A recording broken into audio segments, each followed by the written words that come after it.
இந்த தேர்தலுக்கு பிறகு திமுக எத்தனை சீட்டு வாங்கும், அதிமுக தாவேகாவுக்கு எப்படி உங்களுடைய கருத்து? திமுக நிச்சயமாக வெற்றி பெற்று ஆட்சி அமைக்கும், அதுல சந்தேகம் கிடையாது. ஓகே, அவர்கள் 200 சீட்டு எதிர்பார்க்குறாங்க.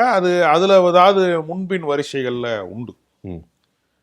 அதிமுகவை பொறுத்தவரையில கடந்த முறை 65 சீட்டு வரைக்கும் இவங்க வெற்றி பெற்று எதிர்கட்சி வரிசையில எடப்பாடி அமர்ந்திருக்கிறார்.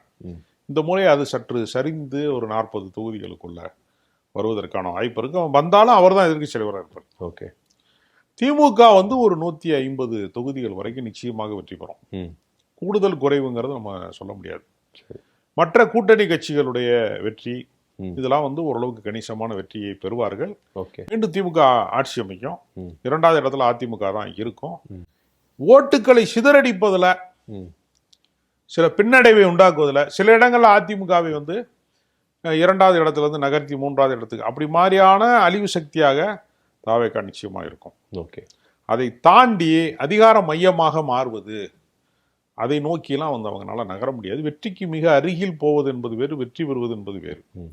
வெற்றிக்கு மிக அருகில போவதற்கான வாய்ப்பு தான் விஜய்க்கு இருக்கே தவிர முழுமையான வெற்றியை கைப்பற்றக்கூடிய வாய்ப்பு நிச்சயமா இல்லை. Okay sir.